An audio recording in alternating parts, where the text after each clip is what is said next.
Je vous salue au nom tout-puissant de Jésus-Christ. Le Seigneur m'a parlé pour te parler. Je te le dis, ma foi est sur le point de jaillir hors de mon âme.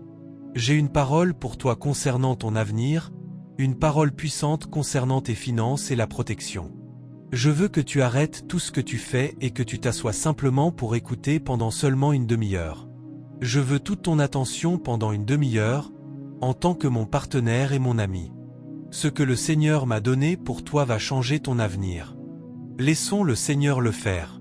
Alors, Père, au nom de Jésus, nous te donnons une liberté totale et la permission de faire ce que tu as décidé dans nos vies et dans notre avenir, au nom de Jésus. Et le peuple de Dieu dit, Amen. Tu sais, quand la foi commence à bouillonner à l'intérieur de toi, cela a commencé il y a quelques jours, et je l'ai retenu parce que j'ai dit, Seigneur, je veux m'assurer que c'est toi et non moi qui parle. Je veux m'assurer que cela vient du Saint-Esprit et non de la chair. Je veux m'assurer que c'est vraiment toi, Seigneur, parce que je ne veux rien dire à ton peuple qui ne vienne pas directement du trône. Et le Seigneur a commencé à me rappeler une saison que j'ai traversée autrefois à l'OCC, quand j'étais pasteur, une année où Dieu m'a dit, « Tout ce que tu revendiques, je le ferai maintenant. » J'étais pasteur à l'époque. Nous avions un groupe de voisins autour de l'église qui était assez méchant avec nous, et nous avions besoin d'espace, nous avions besoin de nous étendre. Nous avions des foules partout, des gens faisant la queue très tôt le matin le dimanche, pas d'espace. Et le Seigneur a dit, revendique les propriétés autour du bâtiment de l'église. Mais tu sais, je ne l'ai pas fait au début. Puis j'ai senti l'insistance du Saint-Esprit, comme je la ressens maintenant. Il m'a dit, sors.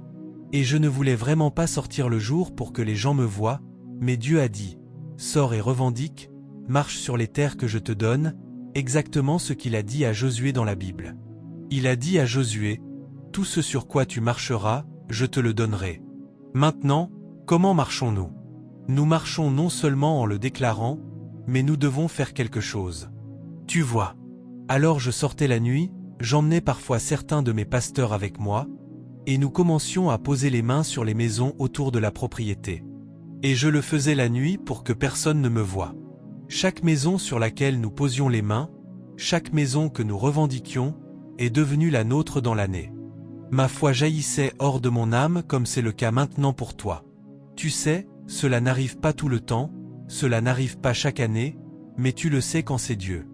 Tu sais que Dieu Tout-Puissant a dit à Josué, « Tout ce que tu revendiques, je te le donnerai », mais il ne l'a pas dit continuellement.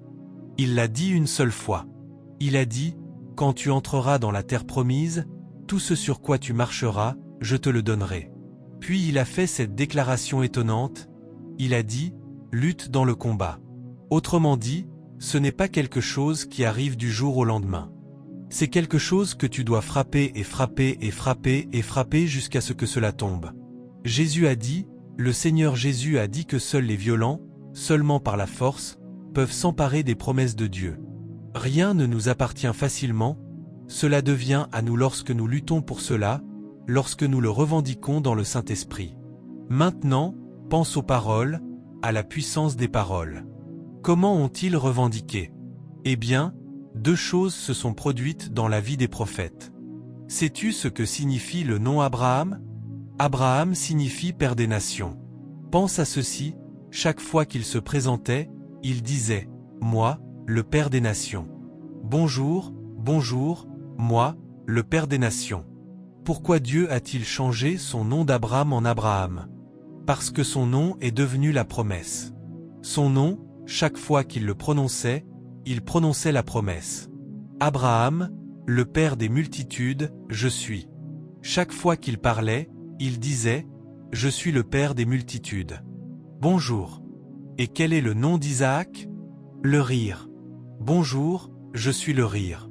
Bonjour, je suis le rire. Rire de quoi? De la victoire que Dieu a donnée à Abraham et de la victoire que Dieu a donnée aux enfants d'Israël. Chaque fois que Jacob se présentait, que disait-il?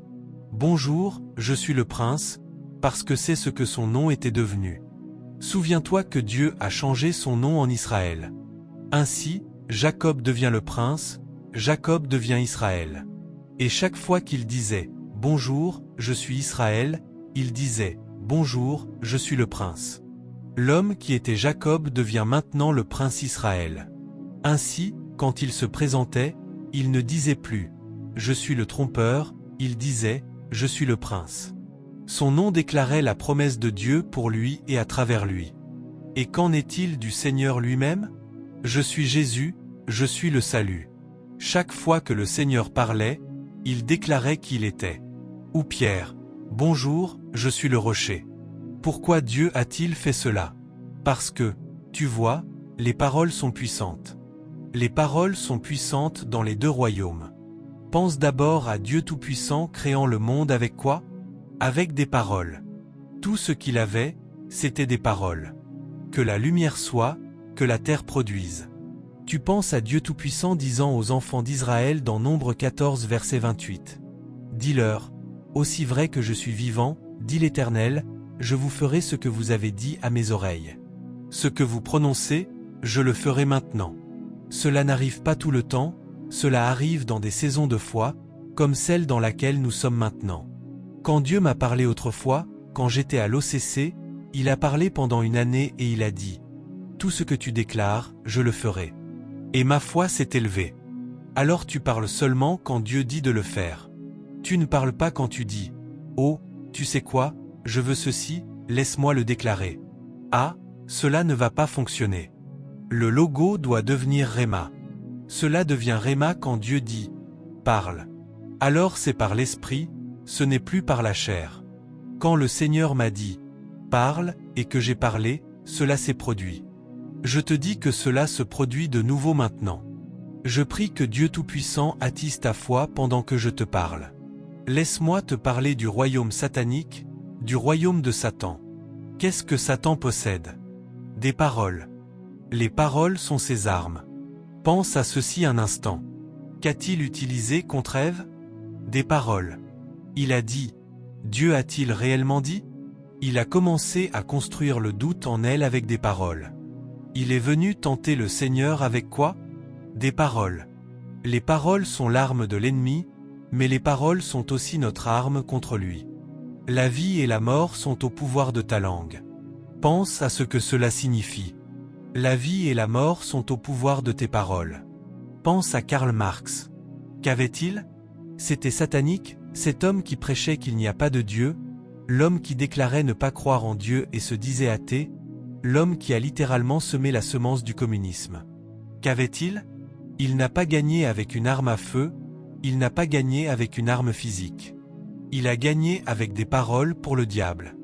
Et regarde ce qui est arrivé à la terre à cause des paroles d'un seul homme. Les paroles sont puissantes.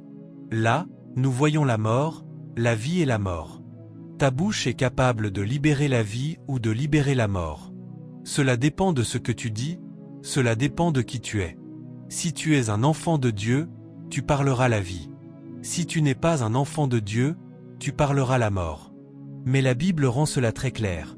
Les paroles sont si puissantes que les prophètes d'autrefois, prends Abraham, ou Noé avant lui, ou Isaac, ou Jacob, quand Dieu a dit à Abraham « Je te donne le pays », qu'a-t-il fait? Deux choses. Il a semé et il a parlé. Quand il est entré dans le pays, la première chose qu'il a faite, c'est quoi? Il a bâti un autel et sacrifié un animal, c'est semer. La chose suivante qu'il a faite, c'est de dire « Le pays est à moi, je suis Abraham, le père des nations ». Il a commencé à déclarer la promesse. Et Dieu lui a dit cela « Marche sur toute la terre, en déclarant la promesse ». Pourquoi marcher? Simplement pour faire un voyage. Le Seigneur lui a ordonné de marcher sur la terre pour déclarer la terre. Quand Dieu a agi en moi cette année-là et que ma foi était si élevée, comme elle l'est de nouveau maintenant, tu sais que cela se produit ces dernières semaines, où l'onction a été si puissante dans toutes les réunions. J'étais à Seattle, au Cher Jésus, c'était quelque chose d'autre, lundi soir, et un homme s'est avancé. 25 ans de douleur, il n'avait pas eu ne serait-ce qu'une minute sans douleur. Il avait eu un accident de voiture. En plus de cette douleur horrible dans son corps qui était là depuis 25 ans, il avait un cancer. Et le Seigneur a dit, prononce mon nom sur lui. Tu sais, c'est cela qui est puissant, tout ce que j'avais ce lundi soir, c'était des paroles. J'ai simplement prononcé « Jésus, Seigneur, je déclare ton nom, Jésus, Jésus ». Puis j'ai commencé à chanter et j'ai commencé à adorer. Qu'est-ce que je faisais? Je chantais des paroles, je parlais, je déclarais les promesses de Dieu. Et lorsque j'ai commencé à prononcer le nom de Jésus, la puissance de Dieu a commencé à traverser cet homme, littéralement du sommet de sa tête jusqu'à la plante de ses pieds, alors que tout ce que je disais était « Jésus, Seigneur ». Puis j'ai commencé à adorer. « Jésus, il y a quelque chose dans ton nom, Jésus, mon Maître, Jésus, mon Sauveur. » Des paroles. Je n'avais pas d'arme dans la main, elle était dans ma bouche. Ma bouche est devenue l'arme contre cette maladie dans le corps de cet homme. Mes paroles sont devenues l'arme contre le cancer dans son corps. Et là, il se tenait debout après 25 ans de douleur, et lorsqu'il est descendu, il était complètement rétabli. L'assemblée acclamait, sa femme pleurait et acclamait. Elle est sortie en courant de l'endroit où elle était assise. Peuple de Dieu, j'ai vu cela à l'œuvre pendant plus de 40 ans de ministère. Quand je commande à la maladie de partir, qu'est-ce que j'utilise? Des paroles. Quand je commande aux démons de partir, qu'est-ce que j'utilise? Des paroles. Il y a de la vie dans le nom de Jésus, nous le proclamons maintenant. Il est temps pour toi de déclarer les promesses de Dieu. Le Seigneur a mis cela dans mon cœur pour toi maintenant. Tu dois entendre cela et tu dois y croire, et tu sais que tu dois le faire. Le Seigneur veut te bénir avec des propriétés maintenant, tu m'entends. Le Seigneur veut te bénir avec des propriétés. Tu sais, tout en moi s'est retenu pour vraiment le dire clairement. D'accord, je l'ai dit ici et là dans différentes réunions, mais maintenant je le dis sous l'onction du Saint-Esprit. Dieu veut te donner des propriétés pour ton avenir, des propriétés pour tes finances, des propriétés pour ta protection et la délivrance de la dette. Ce sont les deux choses qui brûlent puissamment, brûlent dans mon âme pour toi. Tu dois le déclarer, et tu ne peux pas le déclarer seulement un jour. Quand le Seigneur m'a parlé autrefois, au jour de l'OCC, et m'a dit d'aller déclarer sa promesse pour moi, et que tout ce que je revendiquais s'est produit, je me suis appuyé sur ce que la Bible dit clairement. Partout où tu marches, Dieu dit, je te le donnerai. C'est pourquoi Abraham devait marcher, c'est pourquoi Josué devait marcher. Mais Dieu a dit quelque chose de puissant. Il a dit, lutte contre l'ennemi dans un combat. Ainsi, tu ne peux pas recevoir sans combattre. Comment combattons-nous? Avec nos paroles. Nous le déclarons avec la louange, nous le déclarons avec une foi agressive, une louange agressive, puis nous semons pour cela. Tu dis, pourquoi semer? Parce que c'est dans la Bible. Il semait et il parlait, que ce soit Abraham, qu'il s'agisse d'Isaac ou de Jacob, ou des fils d'Israël, ou de Josué lui-même quand il est entré dans la terre promise. Personne dans la Bible n'a reçu les promesses sans semer, parce que c'est ce qui soutient ta déclaration, c'est ce qui te donne la crédibilité dans la présence de Dieu pour parler. C'est ce qui te donne le droit légal, parce que tu déclares « Je suis du côté de Dieu, je vote pour le royaume ». Chaque fois que nous donnons, nous votons pour le royaume. Cela nous donne un droit légal, cela nous donne une position légale devant Dieu. Si nous ne sommes pas des donateurs, nous sommes écartés. C'est dans Malachie, Dieu dit, « Vous donnez et j'ouvrirai les fenêtres des cieux, ou je ne le ferai pas. Vous donnez et je répandrai une bénédiction, sinon il n'y aura pas de bénédiction. » Jésus a dit, « Vous donnez, vous recevez, vous ne donnez pas, vous ne recevez rien. » Ainsi, chaque fois que nous semons, nous déclarons notre justice, et c'est ce que dit Psaume 112 verset 3. Le donateur déclare sa justice. Les justes sont bénis, les justes sont alignés pour que des bénédictions incroyables viennent sur leur chemin. Alors maintenant, revenons à la déclaration, parce que beaucoup d'entre vous connaissent le fait de semer, mais nous devons être rappelés à l'importance de déclarer. Comme je l'ai dit plus tôt, les paroles portent la vie et la mort en elles. Tout ce que tu vois dans la Bible, Dieu crée le monde avec des paroles. Abraham vient et revendique la terre avec des paroles. Abraham n'a pas combattu avec une épée, il a combattu avec une seule déclaration. Tu sais, Dieu doit parfois changer ta vision pour changer ton langage. Il doit changer ta vision d'abord avant de changer ton langage. Abraham commence à dire les mauvaises choses dans Genèse 15. Voici, tu ne m'as donné aucune descendance, et tout ce que j'ai dans ma maison, c'est cet homme nommé Éliésée. Et le Seigneur dit, non, non, celui-ci ne sera pas ton héritier, mais celui qui sortira de tes propres entrailles sera ton héritier. Puis le Seigneur fait quelque chose de remarquable. Il est écrit au verset 5, il le fit sortir dehors et dit, regarde maintenant vers le ciel, compte les étoiles, si tu peux les compter. Bien sûr que non. Et il dit, telle sera ta descendance. Et il crut Dieu, et Dieu dit, d'accord, maintenant parce que tu me crois, je vais te l'accorder. Et c'est alors que son nom fut changé plus tard en Abraham. Dieu a dit, tu sais quoi, chaque fois que cet homme se présentera désormais, il devra déclarer la promesse avec cela. Alors Dieu dit, je vais ajouter Am, non pas Abraham mais Abraham, à son nom pour lui donner la promesse. Ainsi, chaque fois qu'il parlait désormais, il disait, bonjour, je suis Abraham, je suis le Père des nations. Bonjour, je suis le Père des nations. Bon après-midi, je suis le Père des nations. Waouh! Et c'est cela qui a fait sortir la promesse. C'est cela qui a fait sortir la promesse. Dès que son nom est devenu Abraham, la chose suivante que tu vois, c'est la naissance d'Isaac. Dieu Tout-Puissant veut que tu commences à déclarer la promesse, non seulement à déclarer qui tu es, mais à déclarer la promesse. Je te le dis, oh, cela est sur le point d'exploser en moi, je te le dis au nom de Jésus, commence à croire Dieu pour des propriétés, parce que cette propriété sera ton avenir. Tes finances en dépendent, ta protection dans l'avenir en dépend. Tu dois sortir avec ton mari ou ta femme, de manière réaliste, maintenant, en déclarant la promesse. Seigneur, tu m'as promis cette maison, tu m'as promis des propriétés. Reçois d'abord la parole pendant que je te la dis, puis crois-la, puis déclare-la. Mais tu dois faire quelque chose maintenant, parce que voici l'ordre biblique. Je vais te donner l'ordre biblique, non pas à l'envers, mais de la bonne manière. La première chose qu'il faisait, c'était de semer. Quand Dieu disait, « Voici ce que je vais faire », il devait semer pour cela. Il devait sacrifier un animal. Quand Dieu a dit à Abraham, « Voici la terre », qu'a-t-il fait en premier? Il a bâti un autel et sacrifié un animal, puis il a commencé à déclarer, « Parce que vois-tu, nos paroles sont notre arme. » C'est ainsi que nous combattons. Nous déclarons avec nos paroles, nous combattons avec nos paroles, nous revendiquons avec nos paroles, nous appliquons le sang avec nos paroles.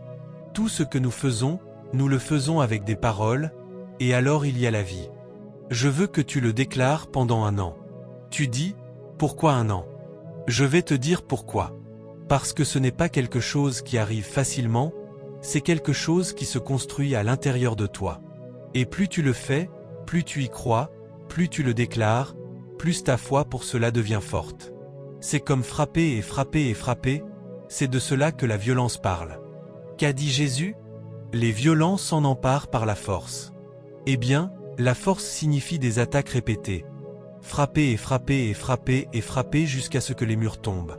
Continue, continue, continue jusqu'à ce que les murs s'écroulent.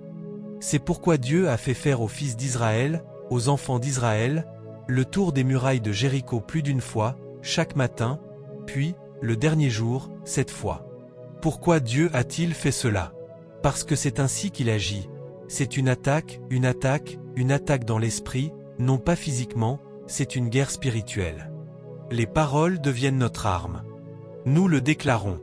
Je veux que tu l'écrives sur un morceau de papier, que tu le mettes sur ton réfrigérateur, que tu le places quelque part où tu peux le voir. Dieu Tout-Puissant me donne des propriétés, de nouvelles propriétés.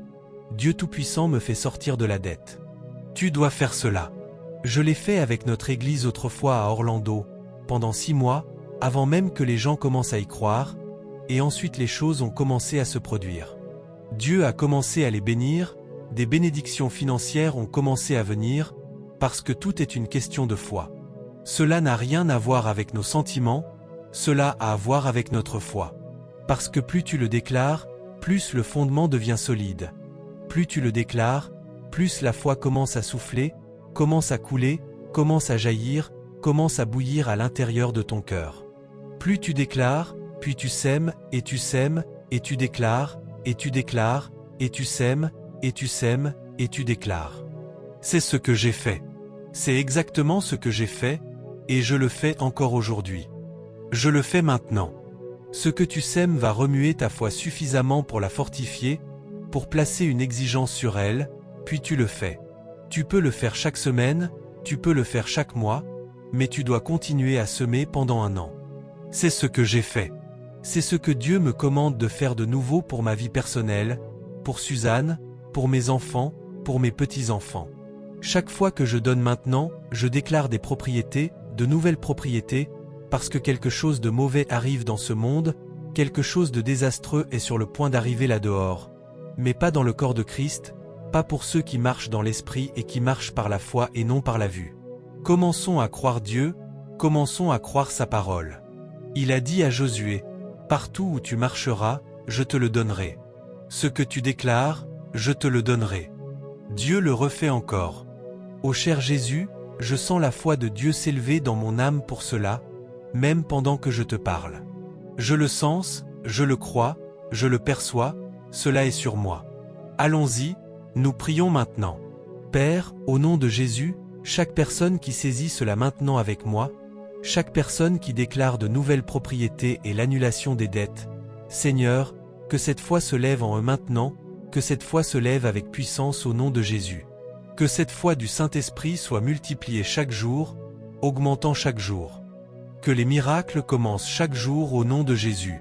Et Seigneur, pendant qu'ils sèment cette semence maintenant, comme Abraham l'a fait, comme Isaac l'a fait, comme Jacob l'a fait, ô Seigneur mon Dieu, que les miracles commencent, que la foi jaillisse et que les miracles commencent, au nom de Jésus.